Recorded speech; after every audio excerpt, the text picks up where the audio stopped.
Thank you very much for being here at the military flight training event with us. Can you tell me, first of all, what's been the most interesting discoveries you've made, and of course, what are the benefits to being here? For us, it's a great opportunity to come here every year to listen to this conference, and especially that we will see what's happened now and even in the future for the military flight training, for the fast jet fighters, but even for the helicopter training that way. And it's also a great opportunity to keep contact with our customers and to have the opportunity to networking and meet new customers, and also to follow the development on the market. For example, we see a lot of discussions of radar and other things that we think it's very interesting to be a part of that discussion and see how we can support the community. Fantastic. Obviously, the Vidsel test range is the largest of its kind in Europe. Aside to its sheer scale and its dark and its cold winters, what makes it such an attractive solution, do you think, for flight training and flight testing? And to be more correct, it's the largest overland test range in that case. But it's we have the possibility, because it's a totally unpopulated area, that we can actually do lots of other things which I can't do on the other test ranges. In form of electronic warfare, we can jam GPS, and we can fly a low level with night vision goggles and FLIR and everything like that as well. So.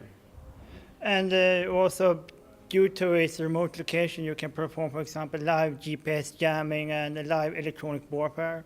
And we also have the airspace and ground space to perform live firing and live exercising, for example, using radar and advanced full combat loop scenarios. So I think we have good, some unique opportunities that you cannot do in Europe due to lack of airspace and ground space. And we can also have very, as I say, huge bombs which they can't allow to drop in other countries as well. So. Excellent, all down to the space.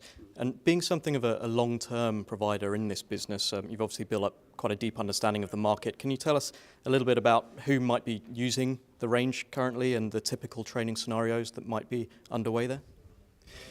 Normally, which are coming, for the first, we have the Swedish Air Force and Defense Material Administration in Sweden, Saab, of course, which used in the test range.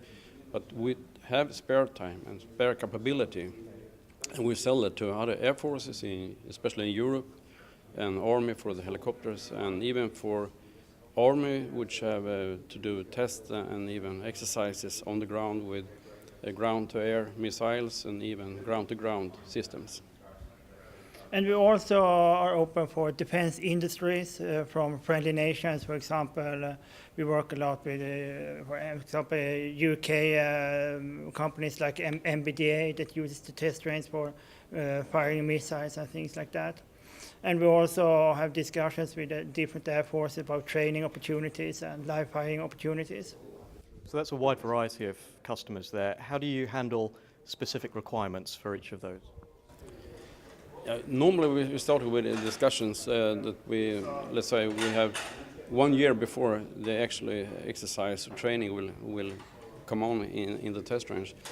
We have a discussion, and it goes back and forth, and we're going to see what do you want to have, and we have to check it in Sweden, of course, on the test range. And of course it needs to be confirmed by the Swedish government as well. So. Just finally, in the context of the current turmoil in Europe that we're seeing and the possibilities of contingencies and conflicts, what challenges do you face at Vidsel in terms of delivering relevant products for the future? I think one of the big changes in Europe is that more and more Air Force is talking about third-party radar, which are trying to grow up in Europe. And I think that is one opportunity to Vidsel, because we have the airspace, we have the ground space, and we had the possibility to host pretty big training exercises for air forces using third-party radars. So I think that's one of the key things that we have to work about. Excellent. Thank you so much for your time. Thank you. Thank you.